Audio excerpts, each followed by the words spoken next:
Estamos en vivo.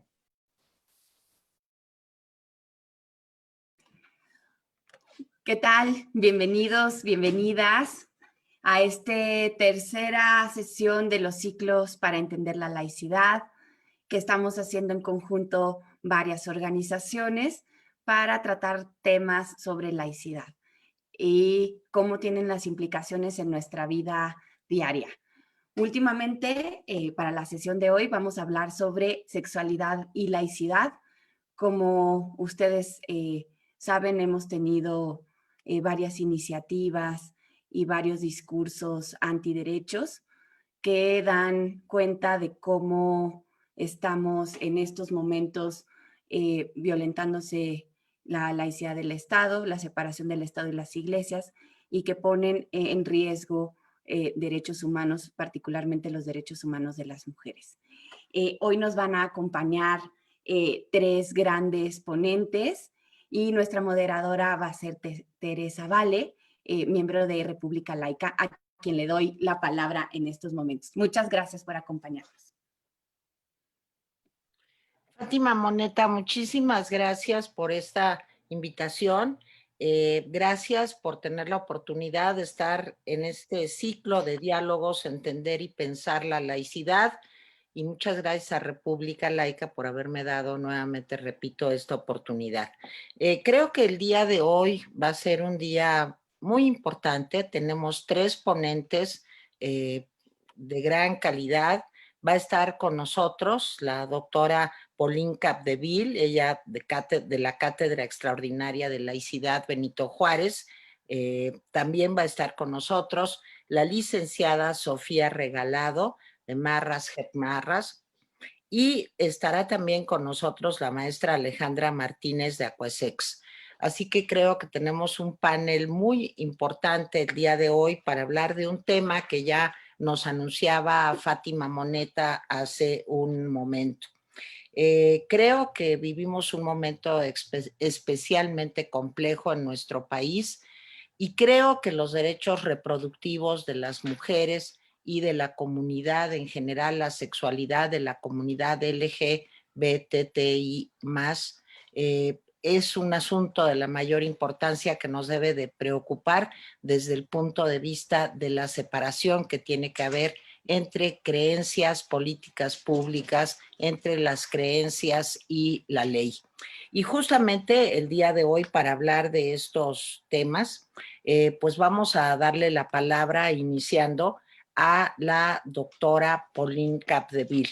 Les quiero decir que la doctora Pauline Capdeville es una mujer con una gran trayectoria académica. Ella es doctora en Derecho Público por la Universidad de Marseille de Francia, con estudios postdoctorales en el Instituto de Investigaciones Jurídicas de la UNAM. Entre 2014 y 2018 fue coordinadora de la Cátedra Extraordinaria Benito Juárez de la UNAM sobre laicidad, precisamente, y pertenece al sistema, al SNI, al Sistema Nacional de Investigadores, nivel 1, y es miembro del Colegio de Bioética AC. Actualmente, la doctora Capdeville se desempeña como investigadora de tiempo completo en el Instituto de Investigaciones Jurídicas de la UNAM y coordina, además, el diplomado en bioética, salud y bioderecho. Sus líneas de investigación giran en torno al Estado laico, precisamente, la libertad de conciencia, la objeción de conciencia, los derechos sexuales y reproductivos, la bioética y el derecho. Comenzamos entonces este foro con la ponencia de la doctora Capdeville. Cada una de las participantes va a tener 15 minutos y al final, si ustedes nos hacen el favor, podemos recibir todas sus preguntas aquí a través de esta transmisión en vivo de Facebook y las vamos a ir pasando a las ponentes. Adelante, Pauline, te escuchamos. Muchísimas gracias, Teresa, por la presentación. Muy buenos días a todas y todos. Desde luego agradezco las y los organizadores por la invitación. a mis compañeras de mesa y desde luego al público que nos está siguiendo en redes sociales. Bueno, voy a dar un abordaje un poco teórico de la laicidad y de los derechos sexuales y reproductivos y espero no aburrirlos. Empezaré con una pregunta. ¿Por qué relacionar la laicidad con la sexualidad? Creo que es una pregunta que hubiera sorprendido bastante a los constituyentes de 1917 porque las cuestiones que tenían que ver con la moral sexual, con las mujeres, con las personas homosexuales, estaban muy lejos de sus preocupaciones, no eran temas políticos en absoluto. Los constituyentes eran profundamente laicos, incluso en exceso, pero no vinculaban estos temas con la laicidad. Incluso para las primeras feministas mexicanas, la sexualidad no era reivindicada como un derecho. Más bien sus preocupaciones fueron primero el derecho a la educación superior para las mujeres y el derecho al voto. Y sobre esta cuestión del sufragio de las mujeres, es un tema, recordaremos, que fue desechado casi sin discusiones por los constituyentes, invocando motivos de laicidad, porque explicaban que las mujeres eran sometidas al clero y que iban necesariamente a dar su voto a la iglesia, entender un voto conservador. Entonces, ¿qué cambió? Porque hoy en día las feministas y los grupos de la diversidad sexual utilizan el discurso del Estado laico. ¿Y por qué se establece un vínculo casi orgánico entre laicidad y reivindicación de la sexualidad como un derecho? En los años 60 llega la segunda ola del feminismo. La primera había sido esta lucha para el derecho al voto. Y esta segunda ola va a colocar en el centro del debate las cuestiones sobre familia, sobre sexualidad, con esta idea muy poderosa que lo privado es político, ¿no? Es decir, que lo que se vive en la intimidad tiene que ver con un orden patriarcal en el cual las mujeres estaban y siguen siendo excluidas de lo público y relegadas a la esfera de la domesticidad, donde también se vivía violencia. Pero me parece que es verdaderamente en las conferencias de El Cairo y Beijing en 1994 y 1995 que se marca realmente un hito en la materia y ya empezamos a ver una relación muy tensa entre los grupos de defensa de los derechos sexuales y reproductivos y la Iglesia Católica.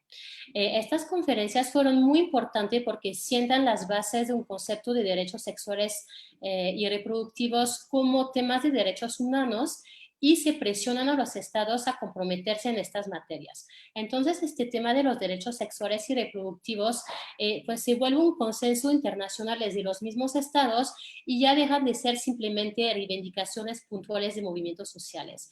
Y como consecuencia de lo anterior, pues vemos un despliegue de un movimiento muy bien organizado, muy virulento, de reacción de la Iglesia Católica a algo que percibe como una amenaza a un orden cultural, social establecido, pero también a la autoridad que había mantenido a lo largo de la historia en estas materias.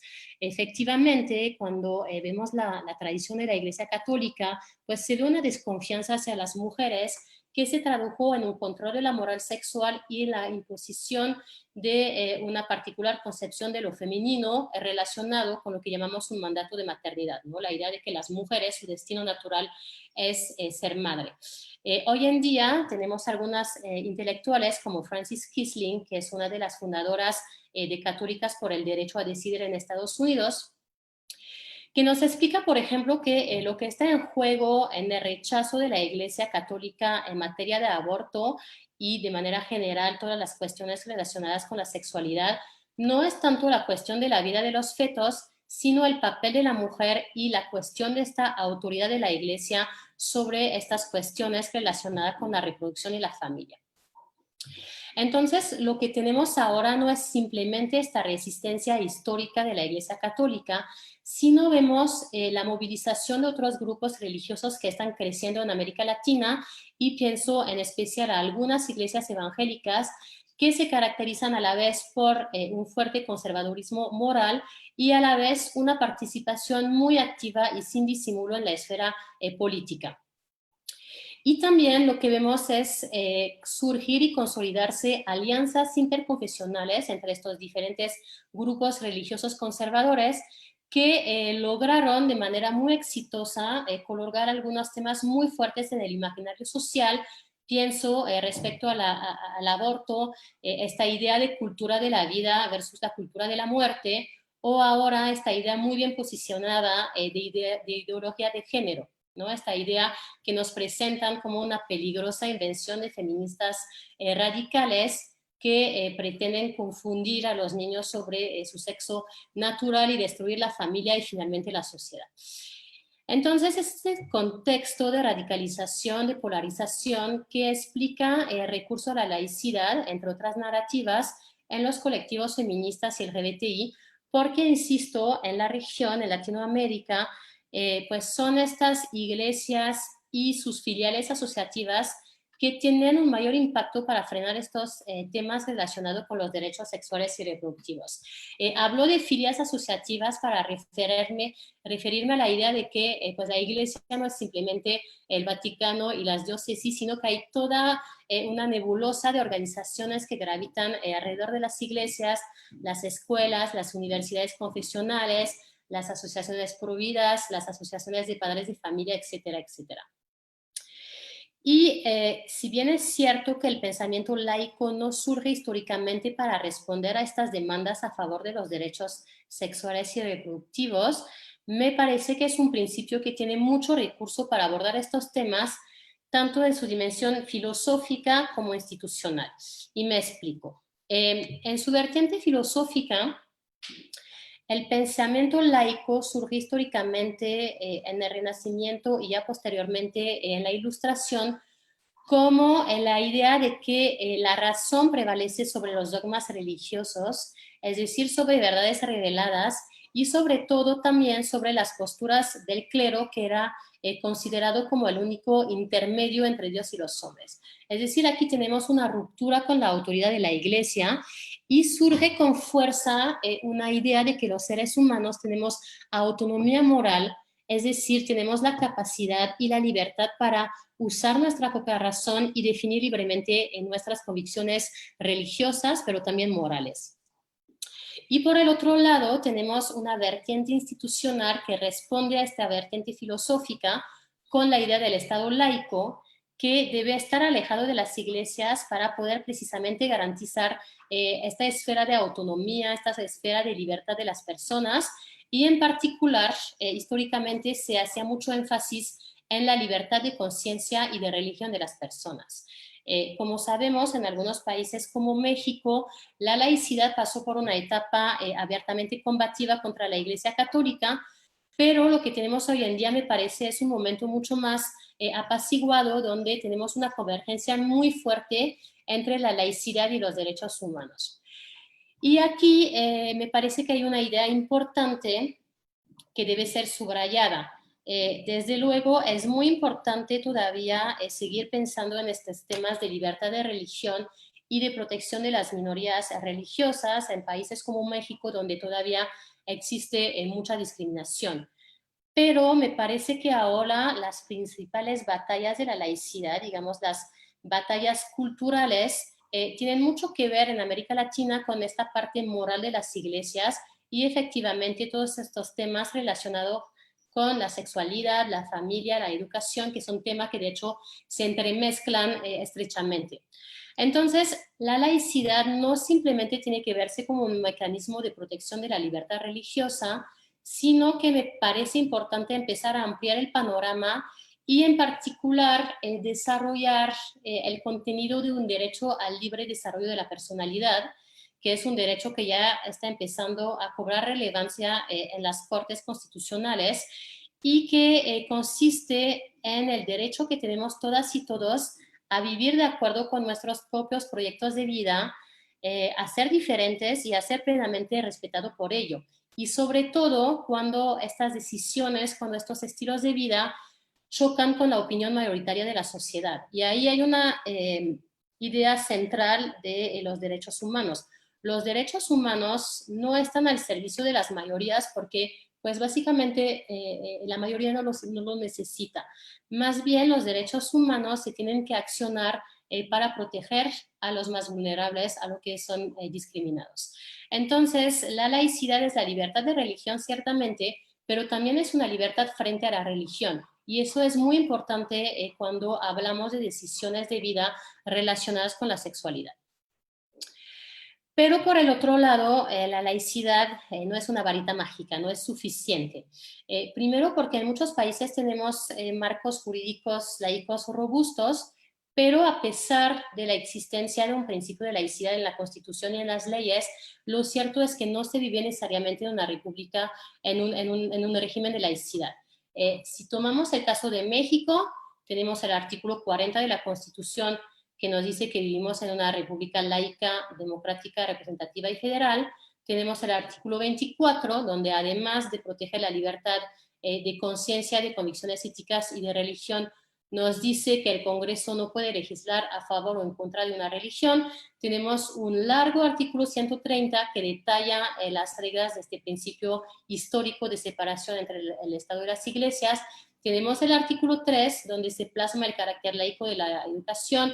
Tenemos una ley de asociaciones religiosas y culto público, pero ¿qué tenemos en realidad?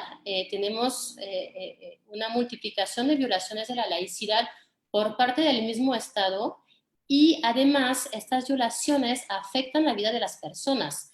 Y pienso, por ejemplo, a todo este movimiento de los médicos como objetores de conciencia, que tiene como consecuencias no dejar a mujeres, niñas víctimas de violación o simplemente que así lo decidan, no les permiten acceder a la interrupción del embarazo.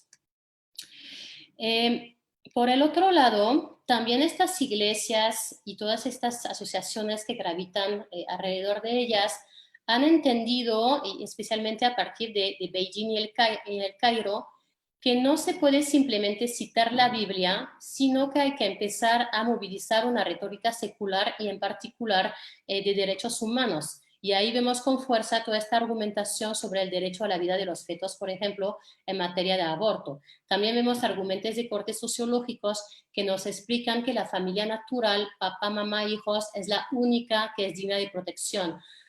Y desde luego tenemos todos estos discursos que se quieren científicos, médicos, bioéticos, etc. Y estas nuevas estrategias, sin duda, constituyen un reto muy fuerte para pensar la laicidad como la conocíamos tradicionalmente. Es decir, ya no basta con proclamar la separación institucional entre el Estado y las iglesias cuando tenemos grupos que a veces se presentan como aconfesionales que pretenden imponer a toda la sociedad su visión del mundo mediante este discurso de la moral o mediante una visión sesgada de los derechos humanos, donde pues nada más toman los que les conviene a ellos. Voy a seguir avanzando porque creo que ya el tiempo sigue pasando. Entonces, esta idea de que la laicidad es necesaria, obligatoria para avanzar en estos temas y argumentar a favor de una sexualidad libre, sin violencia, desvinculada de la reproducción informada. Es importante, desde luego, pero no es suficiente. Y creo que en México tenemos el mejor ejemplo. Mientras en 2007 se despenalizaba el aborto en el Distrito Federal, vimos a nivel local la multiplicación en las constituciones locales de la plasmación del derecho a la vida desde el momento de la concepción y hasta la muerte natural. Y eso muestra que más allá de la Constitución, más allá de las leyes, a pesar de lo que decimos en la academia, los combates se llevan a cabo en el terreno y a nivel local. Y por eso, y con eso cerraré, es por eso que celebro estar acompañada en esta mesa por dos mujeres defensoras de los derechos humanos, porque me parece que es precisamente el activismo que permite colocar estos temas y avanzar hacia un reconocimiento y una experiencia concreta de los derechos sexuales y reproductivos y de la laicidad. El activismo permite transformar la sociedad, logra impacto en las legislaciones, logra impacto en los tribunales mediante los litigios estratégicos e incluso sencillamente logra la aplicación de la ley. Pienso en un ejemplo en Aguascalientes hace unos meses, negaron la interrupción de embarazo a una niña víctima de violación porque la autoridad sanitaria explicó que no había ningún médico que no era objetor de conciencia en la entidad. Entonces, una asociación civil asesoró a la niña y su familia y finalmente lograron que un juez ordenara que se buscara dentro o fuera de la entidad quien la atendiera. consiguió la interrupción del embarazo y a raíz de eso en Aguascalientes se contrataron a 2 médicos no objetores a quien ahora se derivan estos casos. Entonces, estoy convencida que es muy importante el diálogo entre la academia y los movimientos sociales, entre las asociaciones civiles, y creo que el activismo, que sin el activismo la reflexión en torno a la laicidad se queda en los cubículos y que sin una reflexión sobre la laicidad en toda su complejidad también el activismo queda insuficiente. Entonces, habrá que seguir trabajando de la mano para pensar la laicidad en este nuevo contexto, donde ya se desdibujan las fronteras entre lo secular y lo religioso, e insistir en la construcción de una laicidad incluyente, donde todos los proyectos de vida tienen cabida. Y me parece que ya terminó mi tiempo, ¿verdad, Teresa? Sí, Pauline, estamos muy interesados escuchándote, pero ya terminó tu tiempo. Muchísimas Muchísimas gracias. gracias a la doctora Capdeville. Bueno, yo creo que hay varios puntos muy importantes que retoma la doctora con relación a esta resistencia histórica, a esta resistencia en temas tan importantes como la sexualidad, la familia, la educación, pues, y los desafíos de la laicidad, pues que desde luego pasan por revisar cuál es la situación de los derechos sexuales, reproductivos y sobre todo de los derechos de las minorías. Vamos a escuchar ahora a nuestra segunda ponente. Ella es Sofía Regalado.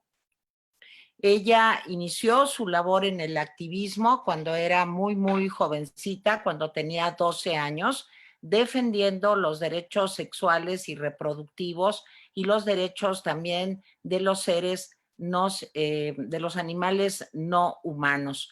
En 2016 fue parte de la creación de la organización Morras Help Morras, organización que actualmente Sofía Regalado codirige.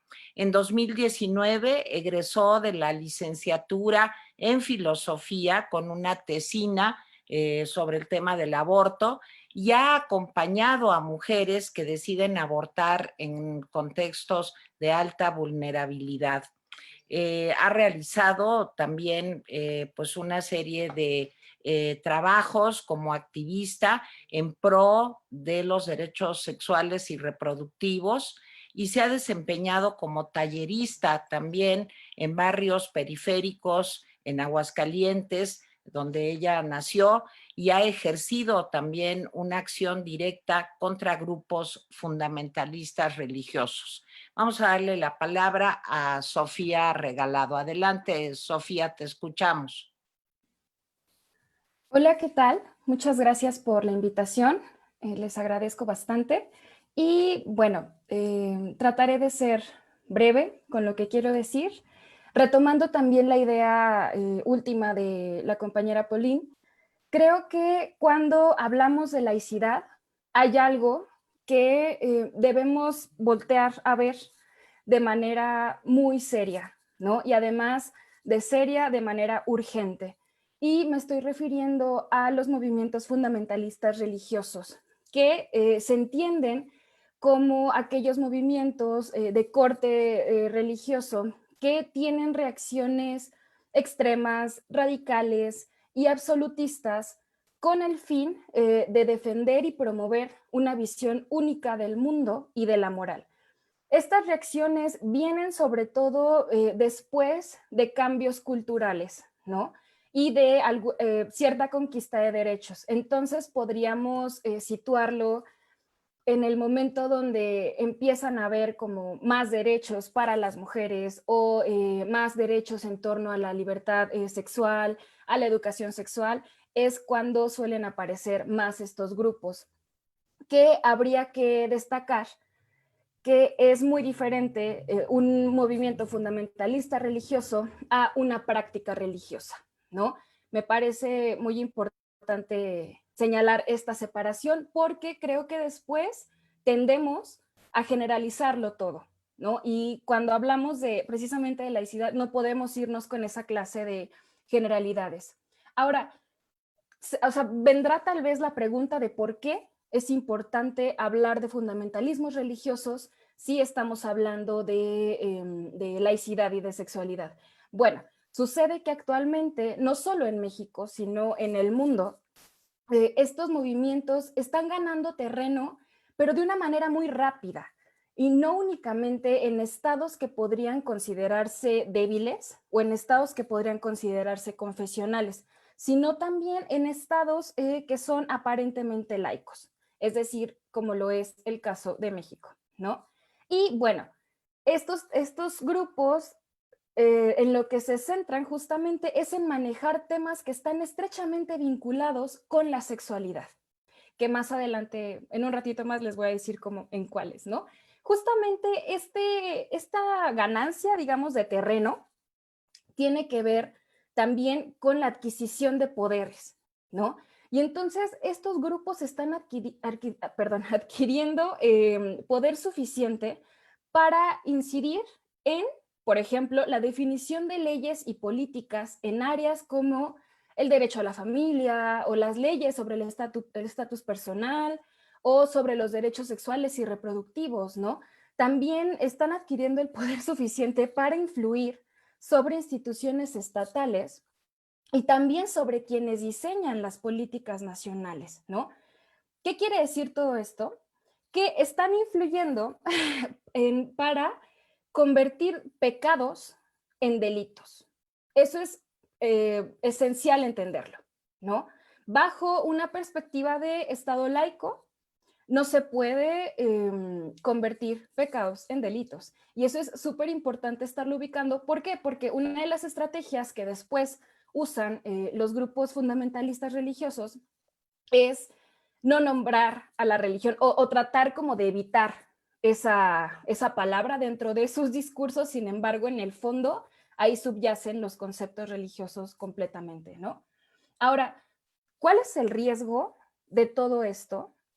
Bueno, que además de vulnerar la laicidad, esto implica graves retrocesos en temas de derechos humanos, ¿no? Ya lo mencionaba la compañera Pauline, es un atentado directo contra la manera en la que el ámbito sexual se desempeña en las vidas de las personas, entendiendo que la sexualidad no es solamente una cosa, ¿no? O sea, se compone de varios ámbitos y esto atenta directamente. Ahora, otra cosa que yo considero que es lo más peligroso de este asunto es que no es ajeno al territorio mexicano.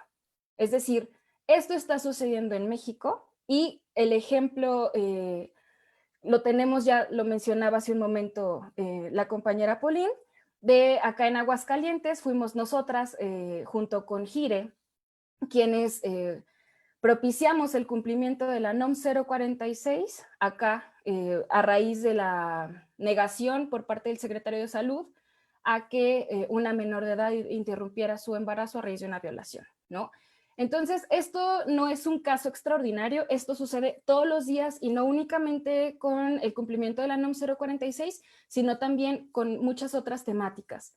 Sin embargo, también cuando observamos que los movimientos fundamentalistas no solo tienen poder para incidir en las políticas estatales o nacionales, sino que también tienen el poder para poder llegar a cambiar prácticas sociales o incidir en ellas, nos encontramos entonces con ciertos desafíos y ciertas limitaciones en torno a la promoción y a la defensa de la laicidad como única respuesta ante estos fundamentalismos religiosos. Es decir, si bien reclamar la laicidad en un país que se promueve como laico es fundamental y es necesario y es la base para la defensa y también para la promoción de los derechos sexuales y reproductivos, muchas veces suele ser un requisito insuficiente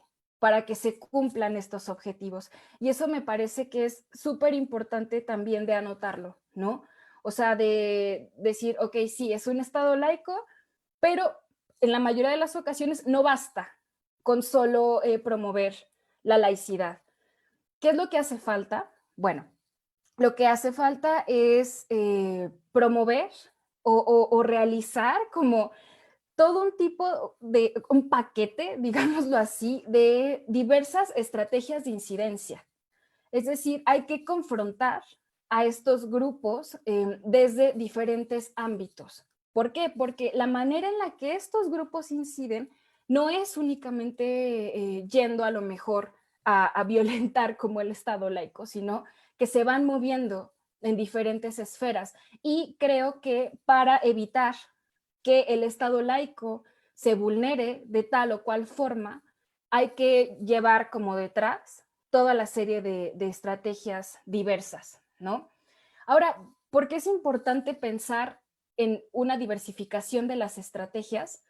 Porque presuponer, vaya, que la influencia de lo religioso se reduce únicamente a la incompleta separación entre el Estado y la Iglesia, como lo mencionaba antes, implica descuidar las diversas formas en las que el fenómeno fundamentalista tiene para actuar y las formas en las que impide el cambio social para, vaya, tener una sociedad pues más apegada a los derechos humanos, ¿no?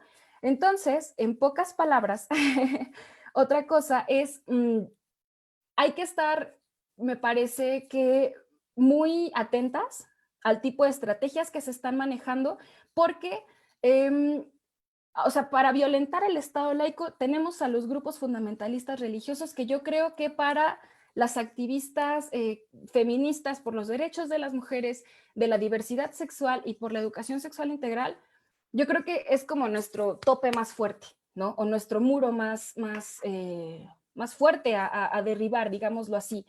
Y creo que también debido a una falta de entendimiento de cómo funcionan estos grupos, porque creo que otra cosa muy peligrosa que suele pasar es que se les toma a estos grupos simplemente como personas que no tendrían tal vez, o como grupos que no tendrían tal vez la capacidad de incidir como de hecho lo están haciendo. Y entonces todo esto nos lleva a que, en una frase muy coloquial, nos estén comiendo el mandado, ¿no?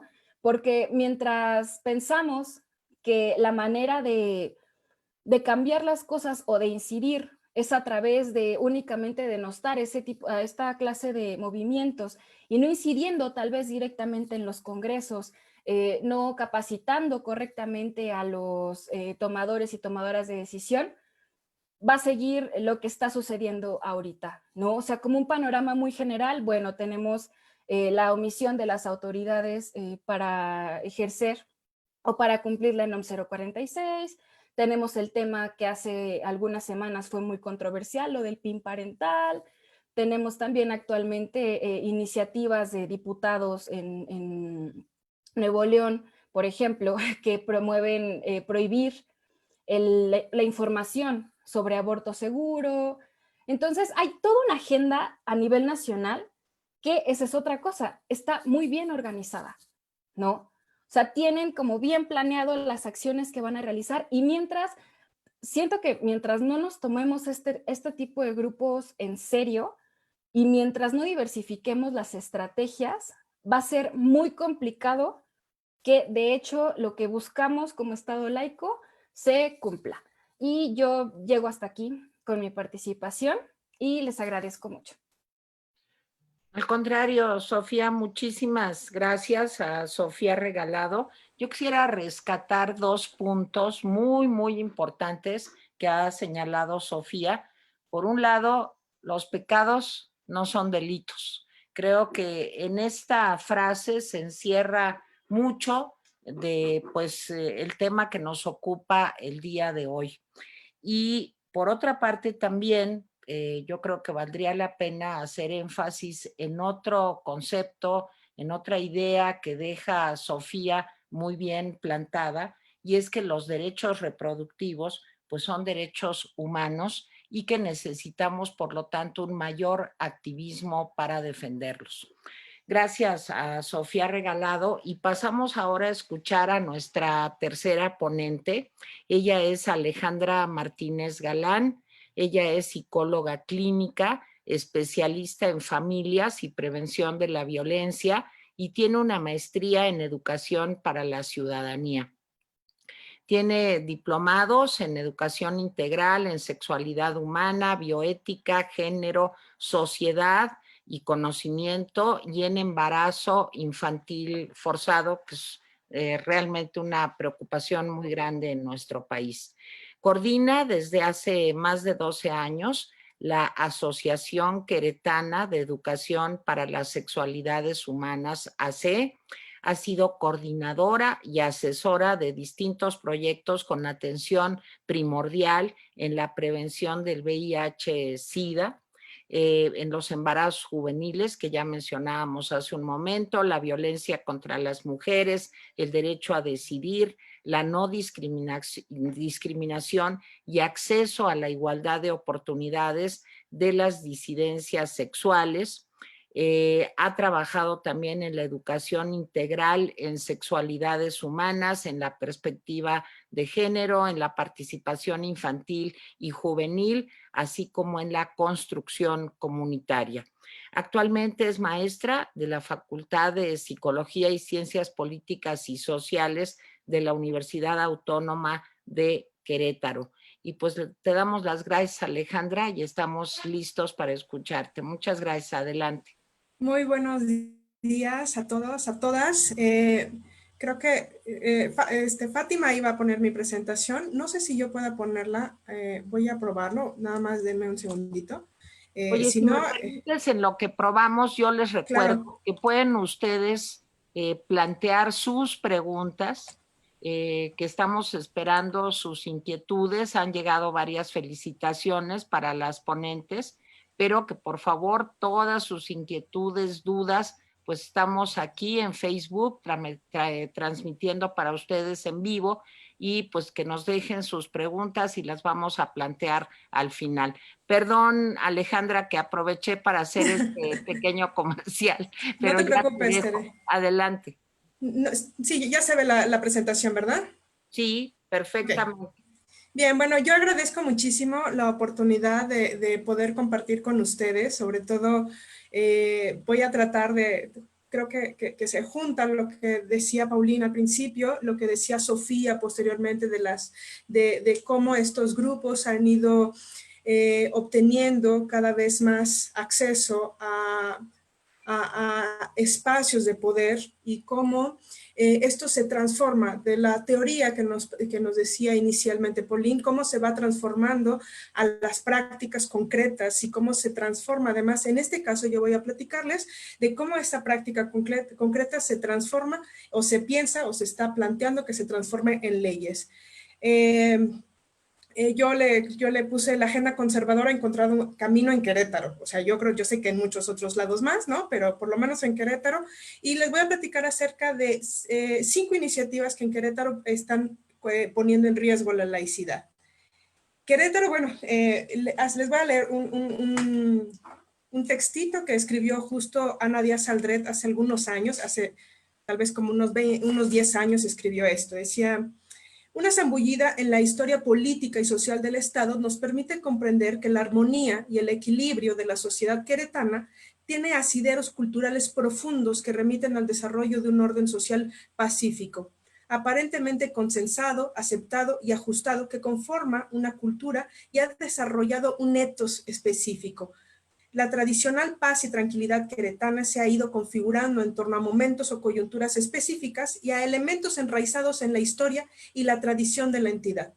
Tiene también referentes objetivos claros en el pasado reciente, ya sea, por ejemplo, un bajo nivel de conflictos y desórdenes sociales, un notable apego a las tradiciones, costumbres y normas institucionales, y una dinámica política que ha transcurrido sin rupturas manifiestas y que se asienta en la confluencia armónica entre los espacios, entre los ámbitos político, económico y religioso. La participación de la Iglesia Católica ha sido decisiva en la definición del orden social queretano, y la historia cultural de Querétaro remite esencialmente a la religiosidad y a los universos simbólicos que de ella se desprenden y que están en la base del carácter conservador que se le atribuye a la sociedad queretana. En este sentido, el elemento religioso de la identidad cultural queretana está estrechamente vinculado a la conservación de las tradiciones y representa un recurso discursivo importante aún en la actualidad.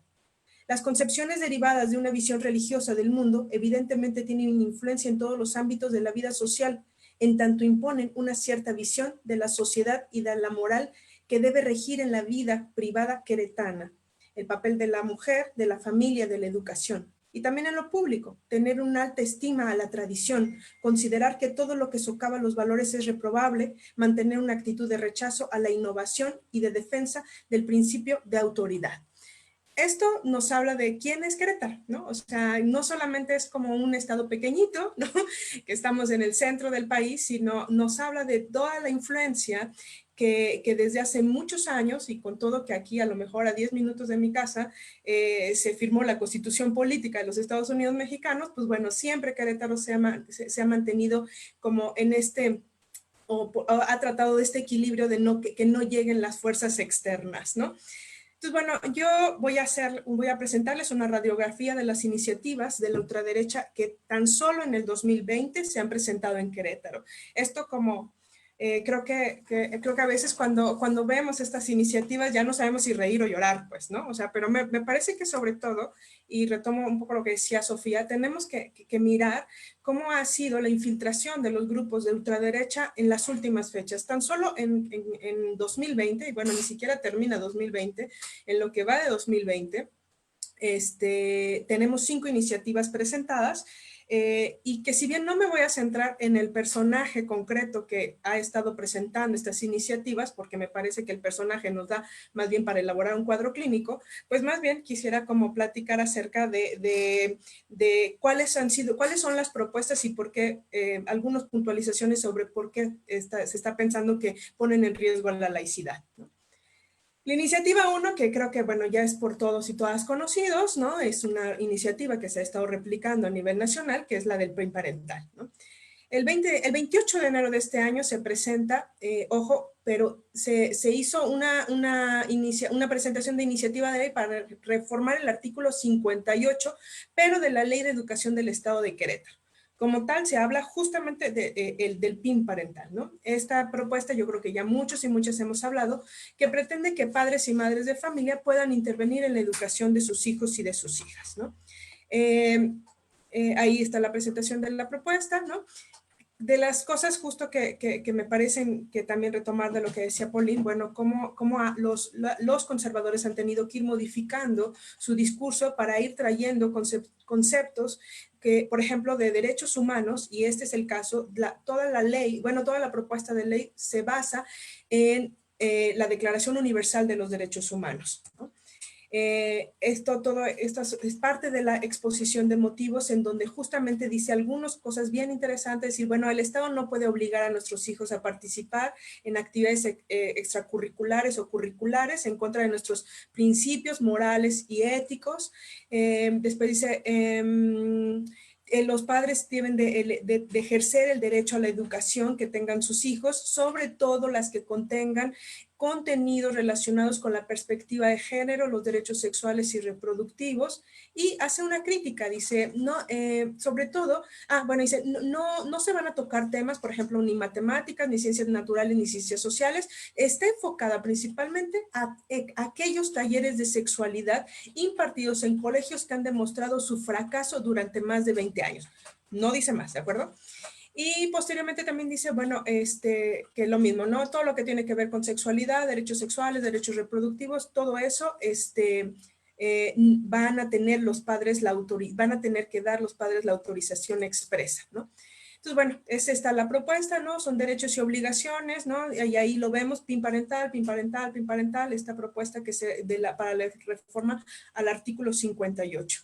Y después está la iniciativa 2 del PIN parental 2, que yo le llamo el PIN parental reloaded, ¿no? O sea, es como viene recargado, porque ahora no solamente es el tema de la ley de educación, sino se eleva a rango constitucional. Propone una reforma al artículo 4, al párrafo 2 de la Constitución Política del Estado Libre y Soberano de Querétaro, ¿no?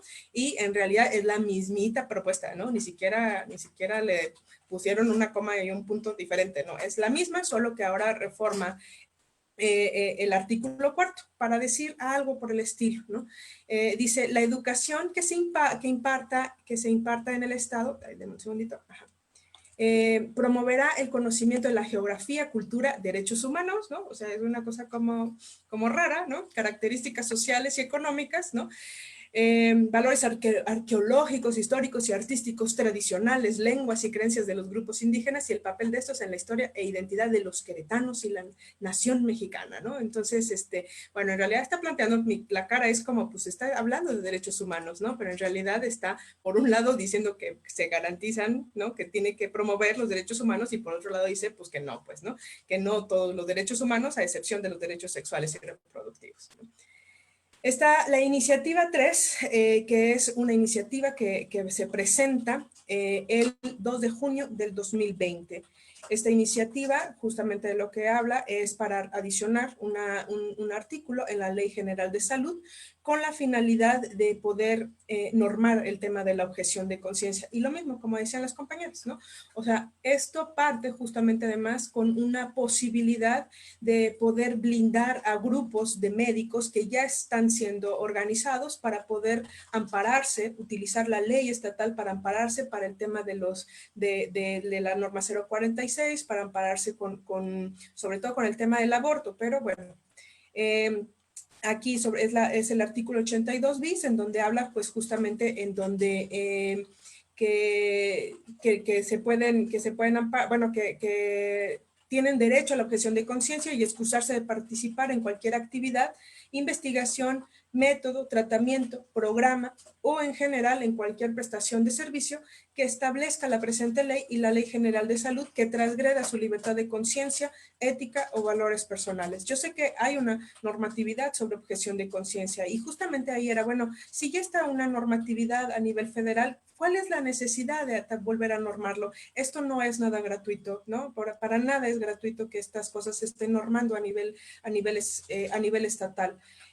Lo que yo considero es que al no especificar en qué casos se puede invocar la objeción de conciencia, podría dar lugar a una interpretación amplia, poniendo en riesgo no nada más el tema del aborto, sino otro tipo de actividades o prestaciones como puede ser reproducción asistida, tratamientos antirretrovirales, investigaciones con vacunas, atención a personas de la diversidad sexual, atención a adolescentes, etcétera. Me parece que esto abre la posibilidad justamente de poder ampararse frente a estas otras cuestiones basados en sus miradas personales, ¿no? Tenemos la iniciativa 4, que es la violencia dogmática, ¿no? Bueno, aquí está parte de quienes son la personaje que promueve todo esto, ¿no? Pero bueno, hay todo un tema, lo puse justamente porque dice, bueno, no solamente es la violencia dogmática, esto lo vamos a ir viendo, que va a ir apareciendo en otros países de Latinoamérica, ¿no? Esto hay un impulso de este tipo de iniciativas. ¿A qué creo yo que va? ¿A qué creo yo que responde? Me parece que responde al revés que ya ha tenido el PIN parental. Ya se afirmó el de Aguascalientes, ¿no? Que no va a ir procediendo, sabíamos que no iba a proceder. Sin embargo, entonces hay esta otra estrategia de hablar de violencia dogmática. La violencia dogmática es una iniciativa de ley que reforma el artículo 10º, sección 2ª, en delitos contra la familia. En el capítulo 1, adicionándole el artículo 211 del 5º del Código Penal para el Estado de Querétaro. Con esto se busca sancionar a quien adoctrine, imparta, enseñe y o promueva ideologías o dogmas al menor de edad sin la autorización legal de los padres o tutores, a quien se le impondrá prisión de 3 años a 5 meses y 20 días de multa. Las penas se duplicarán cuando se tenga por objeto transformar la conciencia de un menor con el objeto de cambiar, condicionar, anular, menoscabar o hacer nugatoria la identidad sexual biológica del menor, ¿no? Aquí podemos ver muy claramente dos de los temas fundamentales, que son los puntos que conllevan a las agendas conservadoras, que tienen que ver con el tema de la educación sexual, ¿no? Por eso les digo que me parece que es otra manera de hablar sobre, parecido como el tema del PIN parental, ¿no?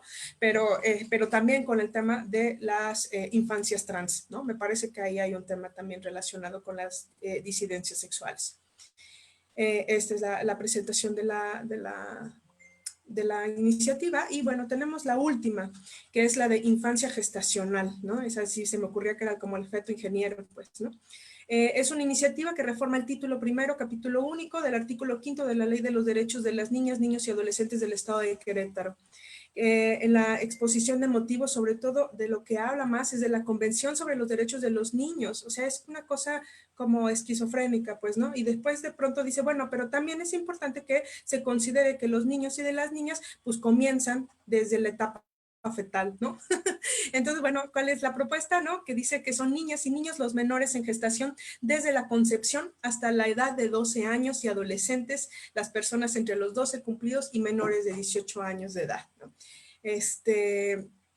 Y bueno, me parece que esto, si bien es algo que está ocurriendo hoy en Querétaro, pero creo que no hay que perder también de vista muchos de los discursos, por ejemplo, del mismo presidente, que un día da un speech religioso y al otro día también, pues, ¿no? Me parece que ahí hay que tener también un poco de observar cómo esto, no solamente sí, con toda las caracterizaciones que tiene Querétaro, pues sí, pero también hay toda una injerencia a nivel federal que tenemos que tener muy en consideración. Y como les decía, hay que tener también en consideración que esto no solamente es en México, sino en otros lugares de América Latina. Lo de la infancia gestacional también se acaba de presentar la semana pasada en Panamá. De la misma manera de decir que los niños y las niñas, para obtener el tema de la protección a partir de la Convención del Niño y de la niña, de la niñez, bueno, cómo se tiene que ampliar. La propuesta es que se amplíe el concepto de niñez hasta la etapa gestacional. Por ahí yo termino, sé que ya estoy sobre el tiempo, ¿no? Pero bueno, quería presentarles como estas propuestas de cómo ya en lo concreto se está transformando estas propuestas de los grupos conservadores. Bueno, pues muchísimas gracias a la psicóloga Alejandra Martínez Galán. Muchísimas gracias, Alejandra. Y bueno, pues vamos a dar paso a algunas preguntas. Voy a tratar de resumir algunas de las preguntas para que nos dé tiempo de que pues las tres ponentes nos vayan dando sus puntos de vista. Creo que hay un tema muy interesante. Tenemos el diagnóstico. Pero ahora, ¿qué sigue? ¿Qué es lo que podemos hacer? Pues las personas, hombres, mujeres, que estamos preocupados justamente por el respeto a los derechos humanos, a los derechos reproductivos y a la diversidad sexual, que creo que también es un tema que tiene que ver pues con el asunto que nos ocupa el día de hoy. Y me gustaría pues plantear esto para las tres ponentes. No sé quién quiera comentar esto. Tenemos un buen diagnóstico. Ahora, ¿qué sigue?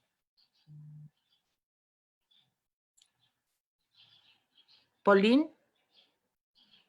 Sí, claro. Muchísimas gracias por la pregunta.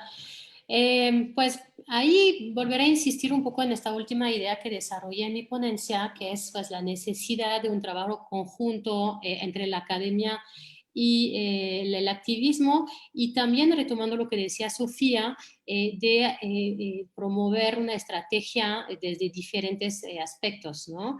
El litigio estratégico es algo muy importante, el acompañamiento a las víctimas, desde luego seguir consolidando la reflexión teórica desde la academia. Creo que ahí es muy importante insistir sobre el carácter interdependiente de los derechos humanos, ¿no? Ya lo hemos dicho varias veces, no es solamente que se pueda escoger los derechos humanos que queramos, ¿no? Sino que es importante explicar que los derechos humanos son universales, son interdependientes, es decir, cuando se viola uno afecta necesariamente a los demás y que tenemos que verlos desde un punto de vista integral.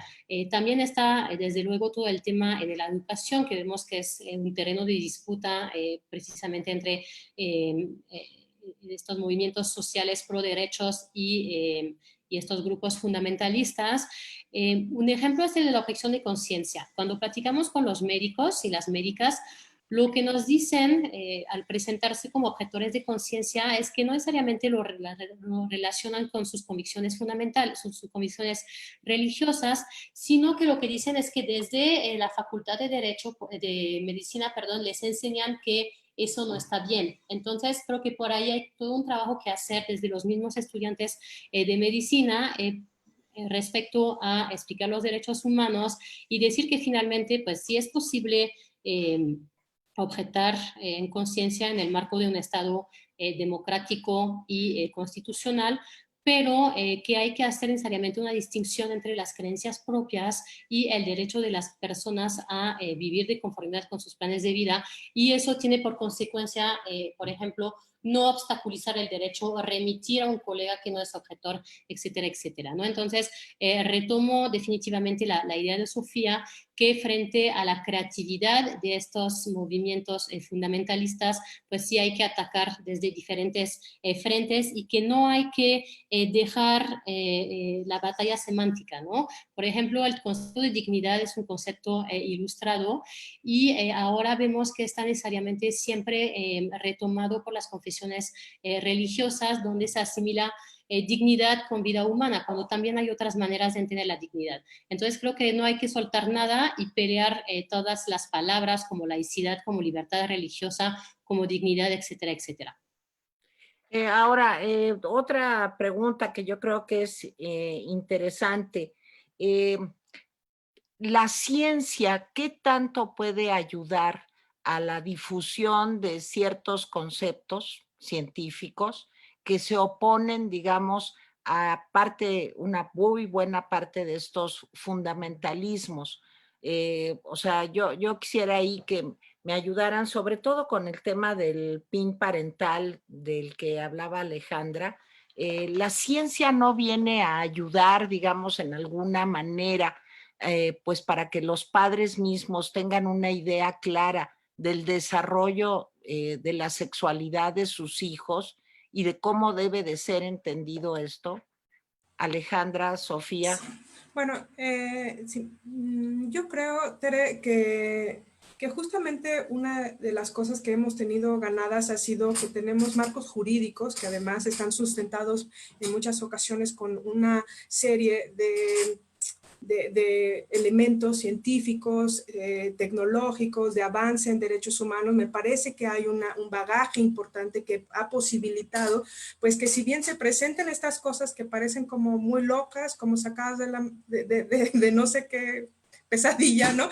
Pero sí de pronto, pues se ha tenido la posibilidad desde un andamiaje legal que posibilite un revés a ello. Pero yo creo que más allá de poder pensar si estas cuestiones avanzan o no avanzan, estas leyes por lo menos que yo les presentaba, yo lo que creo que además implica es que se está tratando de colocar un discurso que sí engancha con ciertas personas. Y tan es así que hoy el PES nuevamente vuelve a tener registro y probablemente va a volver a enganchar. O sea, más allá, yo lo que creo es que más allá de que le apuesten a que si los niños o las niñas les preocupan mucho, pues en realidad lo que les preocupa es tener un registro, porque esto implica el acceso a poder, implica un acceso a presupuestos económicos, esto implica posiciones muy claras dentro de los congresos locales para ir impulsando ello, pero más allá, y lo hemos visto cómo se ha ido observando desde España a los diversos países latinoamericanos, es un tema de acceso a poder,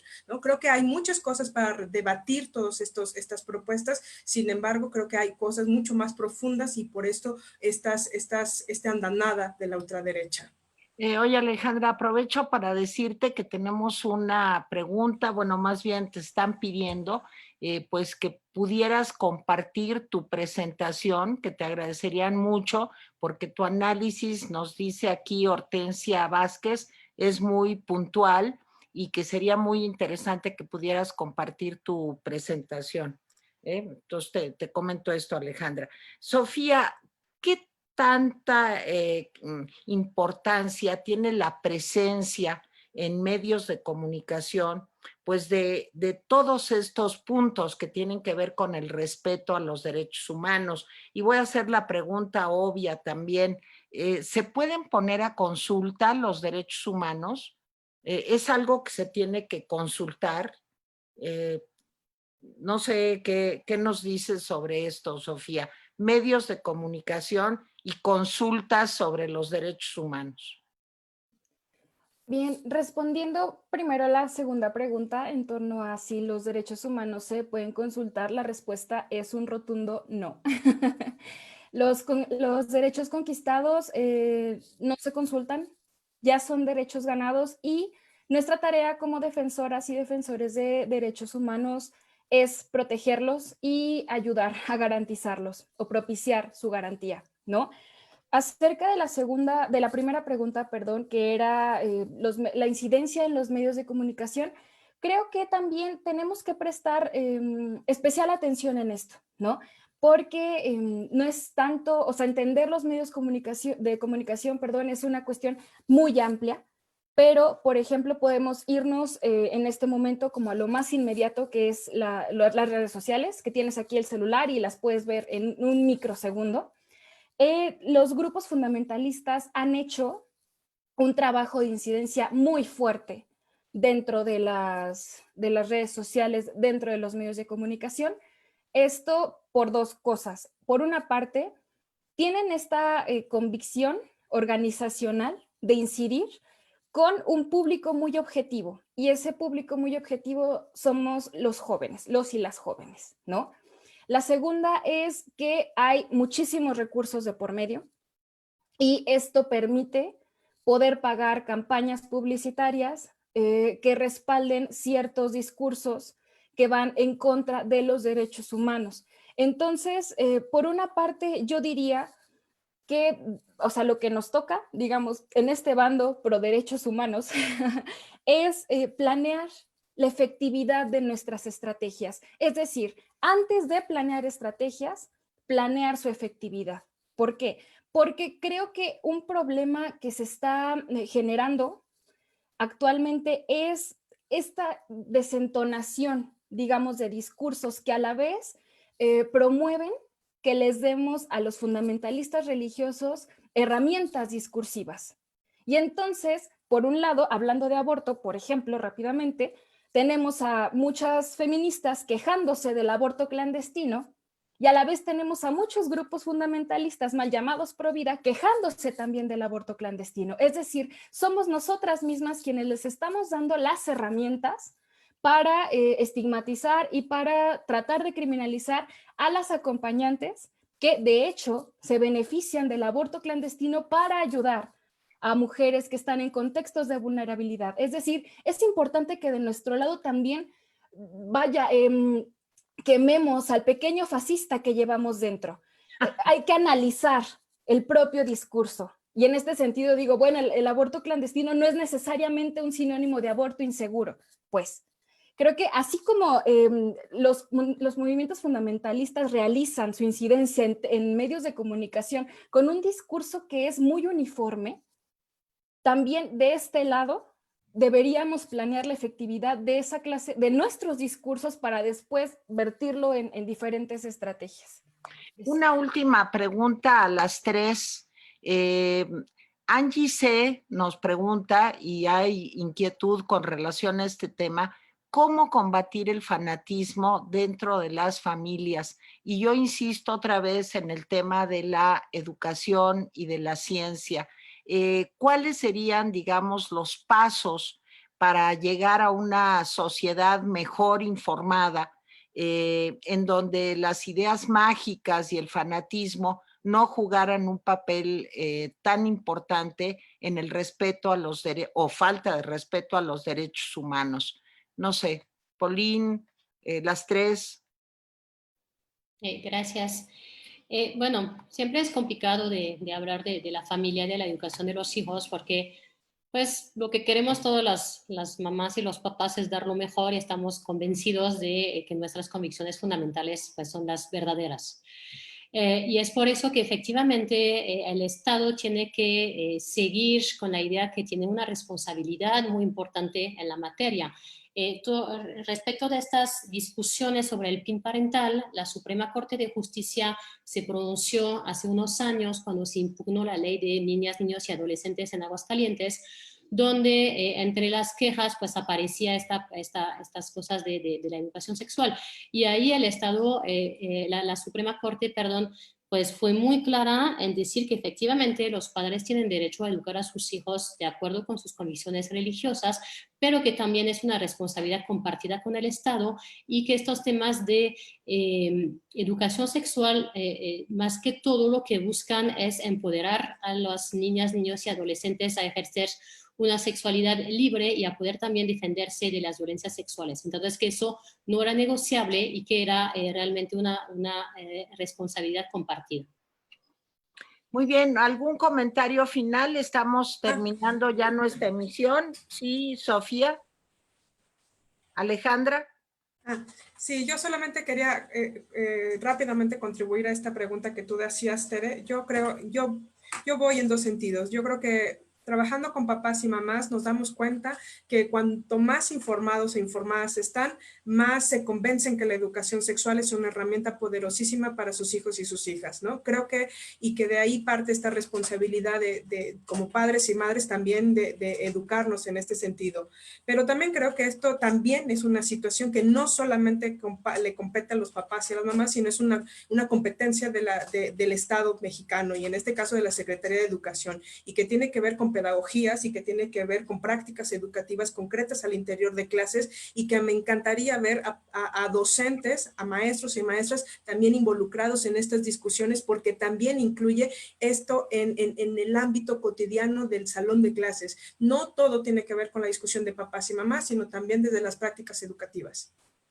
Muy bien, Alejandra, ¿algún comentario final? Y con esto ya prácticamente le cedo otra vez los micrófonos a Fátima Moneta. Adelante, Alejandra.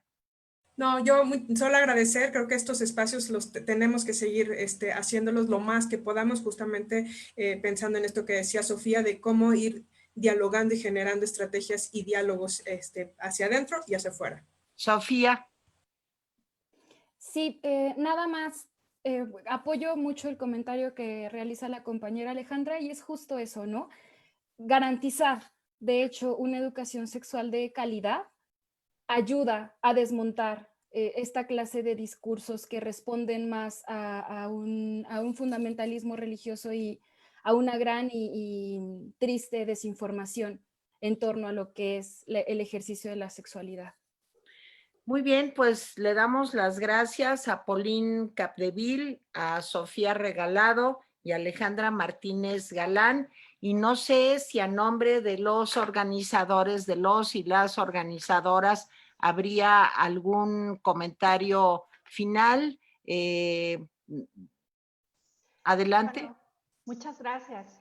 Pues solamente para agradecer por acompañarnos nuevamente a una emisión más del ciclo de diálogos para entender y pensar la laicidad, especialmente a nuestras maravillosas ponentes del día de hoy. Esperamos que este episodio haya motivado la reflexión con cada una de las aportaciones que nuestras invitadas han hecho, y comentarles que es sumamente importante mencionar que todos estos eventos son posibles gracias a la colaboración de organizaciones de la sociedad civil, como Católicas por el Derecho a Decidir, Cultivando Género en Aguascalientes, Las Libres en Guanajuato, Social Changing, Mesa de Mujeres de Ciudad Juárez, DDC y Mujeres, Ideas, Desarrollo e Investigación. Y me permito recordarles que estaremos anunciando nuestro próximo diálogo para entender y pensar la laicidad a través de nuestras redes sociales, por lo que les invitamos a que estén pendientes de nuestras publicaciones para que no se pierdan ninguno de los eventos que hemos preparado, especialmente para que todas las personas que deseen ampliar su reflexión en relación a la multiplicidad de implicaciones que tiene reafirmar el derecho a la laicidad, tiene en todos los ámbitos de nuestra vida. Así que pues no me queda más que agradecerles. Muchas gracias. Que tengan bonito día. Yo soy Tere Vale. Muchísimas gracias por haberme dado la oportunidad de estar con ustedes. Muchas gracias. Hasta luego.